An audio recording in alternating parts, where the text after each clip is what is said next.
नमस्कार विद्यार्थी मित्रांनो, मी डॉक्टर अनुपमा लाभे पुन्हा प्रस्तुत आहे तुमचा सब्जेक्ट इन्कम टॅक्स घेऊन. आणि जसं मी तुम्हाला सांगितलं आहे आणि एक PDF तुम्हाला मी प्रोव्हाइड केलेली आहे आपल्या प्रॉब्लेम्सची. तर आज त्या PDF मधलं प्रॉब्लेम नंबर 7 तुम्हाला काढायचं आहे.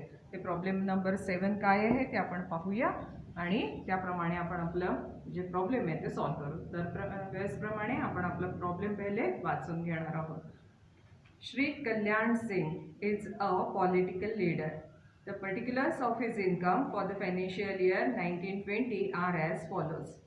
Received rupees 12,000 at the rate rupees 1,000 per month as family pension from the central government. त्याला 12,000 रुपये फॅमिली पेन्शन मिळते सेंट्रल गव्हर्नमेंटकडून. आपण मागच्या दोन प्रॉब्लेममध्ये फॅमिली पेन्शन पाहिलेले आहे, त्याच्यामध्ये आपण डिडक्शन कसं द्यायचं ते पण पाहिलेले आहे. तर पुन्हा याच्यामध्ये नवीन काही नाही आहे. दूसरा, received a sum of rupees 2,000 for delivering lectures in favor of a candidate in municipal election. आता हे जे 2,000 रुपये त्याला काय मिळालेले, लेक्चर डिलिव्हर करण्यासाठी पैसे मिळालेले आहेत, ते पण इन्कम फ्रॉम अदर सोर्सेसमध्ये जातं आणि ते आपल्याला इथे कन्सिडर करायचे. Received a sum of rupees 3,000 as royalty from friends and company to whom he has given right to publish his book on political science. आता पॉलिटिकल सायन्स या विषयावरती पुस्तक लिहिण्यासाठी त्याला जी रॉयल्टी मिळालेली आहे ती आपण इथे टॅक्सेबल समजतो आणि ती इथे घेतो. He has some machines which he gives on rent. त्याच्याजवळ काही मशीन्स आहेत ज्या त्यांनी रेंटवरती दिलेले आहेत. The rent received in this respect amounts to rupees 15,500. त्याच्यावरती त्याला जे इन्कम मिळाले आहे ते भाड्याने त्या मशीन्स दिल्यानंतर ते किती मिळालेले आहे, 15,500. त्याच्यावरती repair charges on machines are rupees 1,000. Repairs म्हणजे त्याचा खर्च झाला 1,000 रुपयाचा, तो आपण त्याच्यातनं मायनस करणार आहे, वजा करणार आहे आणि उरलेलं जी अमाऊंट आहे ती इन्कम फ्रॉम अदर सोर्सेसमध्ये घेणार आहोत. Received rupees 5,600 as rent of agricultural land given to a clean contractor for the clean.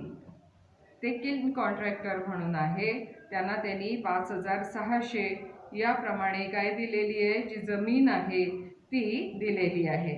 आता हा स्वतः ते ॲग्रिकल्चरल पर्पजसाठी वापरत नाही, त्याने ती भाड्याने दिलेली आहे आणि म्हणूनच त्याच्यावरती जे त्याला उत्पन्न मिळून राहिले ते इन्कम फ्रॉम अदर सोर्सेसमध्ये घेणार. हा पॉईंट नवीन आहे.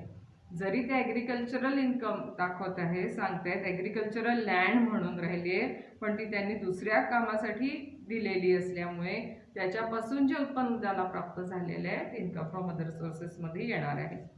Interest received on post office savings bank account rupees 800. आता पोस्ट ऑफिस बँक अकाउंटमधून त्याला जे इंटरेस्ट मिळालेले आहे 800 रुपये ते एक्झाम्प्ट आहे. Remuneration received for radio talk rupees 1,000. हे जे रेडिओ टॉक म्हणजे त्याच्यासाठी बोलण्यासाठी त्याला जे रेम्युनरेशन मिळालेलं आहे ते पण टॅक्सेबल आहे. चला तर आपण आपलं प्रॉब्लेम सॉल्व्ह करूया. Compute his taxable income under the head income from other sources for the assessment year 2020-21. नेहमी आपण काय लिहित असतो इथे, कम्प्युटेशन ऑफ. तसंच आपण पुन्हा लिहायला घेणार आहे. आपण इथे लिहूया, एक मिनिट. नेहमीप्रमाणेच computation of income from other sources.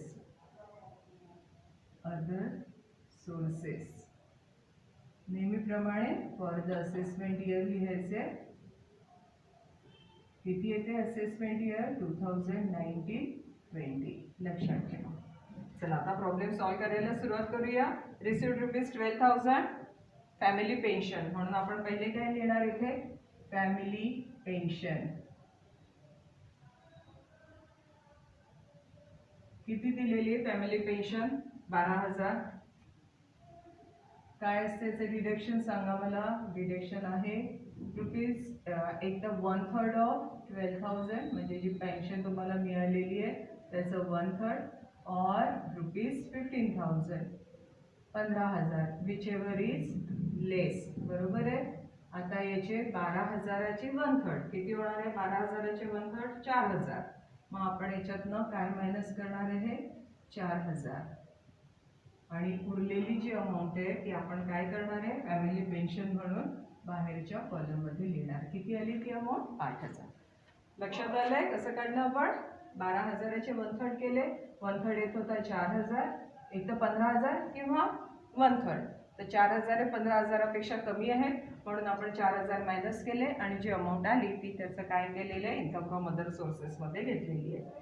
नंतर दुसरं आलेलं आहे, received a sum of ₹2,000 for delivering lectures in favour of a candidate. आता आपण काय लिहिणार इथे? Lectures. Amount received for lectures किती आहे अमाऊंट? 2,000. पण इथे अमाऊंट लिहिली 2,000 रुपये. पुढे बघूया, रॉयल्टी ऑन बुक्स. हे पान तिथे लिहिलेले आहे 3,000 रुपये. त्याला फ्रेंड्स अँड कंपनीकडून मिळालेली आहे. काय आहे ती? Royalty on books. किती दिलेली आहे ती? 2,000. ती दिलेली आहे 3,000. आपण इथे अमाऊंट लिहिलेली आहे 3,000. पुढे जाऊया आपण, मशीन रेंट. त्याने मशीनची भाड्याने दिलेली आहे, त्याचा रेंट, मशीन रेंट. आणि आपण हे पाहिलेलं आहे की त्याच्यावरती त्याला रिपेअर्सचे चार्जेस पण आले. त्याला त्याच्यापासून मिळालेलं भाडे आहे 15,500 मायनस रिपेअर्स. रिपेअर्स किती आलेले आहे? 1,000 रुपये. म्हणजेच इथे किती आले? 14,500. चला पुढे बघूया आपण, रेंट ऑन ॲग्रिकल्चरल लँड. आता ही रेंट मिळालेले आहे म्हणून आपण ते याच्यामध्ये घेतो आहे, इन्कम फ्रॉम अदर सोर्सेसमध्ये. नाहीतर ॲग्रिकल्चरल इन्कम हे एक्झाम फ्रॉम टॅक्स आहे, पण हे त्यांनी भाड्याने दिलेलं आहे आणि त्याच्यावरती त्याला रेंट मिळालं आहे म्हणून ते इन्कम फ्रॉम अदर सोर्सेसमध्ये आपण घेतोय. रेंट ऑन ॲग्रिकल्चरल लँड किती मिळाले त्याला? ॲग्रिकल्चरल लँड पासून 5,600. आपण इथे अमाऊंट लिहिली 5,600. पुढे बघा काय लिहिलंय, interest on post office saving bank account. Interest on post office saving bank account 800 रुपये. एक्झाम फ्रॉम टॅक्स आहे त्याच्यामुळे आपण ते इथे ब्रॅकेटमध्ये इथे लिहून घेऊया एक्झाम, आणि इथे अमाऊंट लिहिली त्याची नील. पुढे रेडिओ टॉक रेम्युनरेशन पूर्णच्या पूर्ण घेतलंय. रेडिओ टॉक रेम्युनरेशन किती आलंय? रेडिओ टॉक रेम्युनरेशन ते आलेलं आहे 1,000 रुपये. अमाऊंट लिहून घेऊया 1,000. अजून काही राहिलेलं आहे? काहीच नाही. मग आता या सगळ्यांची करूया आपण टोटल. सगळ्यांची टोटल आलेली इथे 34,100. लिहून घेऊ 34,100 आणि याला नाव द्यायचं income from other sources.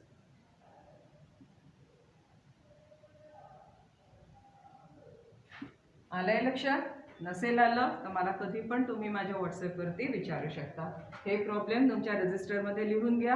PDF जी पाठवलेली आहे प्रॉब्लेम्सची ती प्रॉब्लेम लिहून घ्यायचं आणि त्याच्या खाली हे त्याचा आन्सर लिहायचं. म्हणजे जेव्हा आपण परीक्षेच्या वेळेला आपले प्रॉब्लेम्स जेव्हा सॉल्व करायला जाऊ तेव्हा आपल्याजवळ प्रॉब्लेम पण असेल आणि त्याचं सोल्युशन पण तयार असेल. तर नुसतं हे आपल्या व्हिडिओसाठी राहू देऊ, तर आपल्या रजिस्टरमध्ये हे आन्सर जे आहे ते उतरवून घ्या. न पाहता लिहायचा प्रयत्न करा, म्हणजे तुम्हाला कळेल की तुम्हाला काय समजलेलं आहे आणि काय समजलेलं नाही आहे. जे समजलेलं नाही आहे ते कधी पण तुम्ही मला व्हॉट्सअप करून विचारू शकता. ओके, धन्यवाद.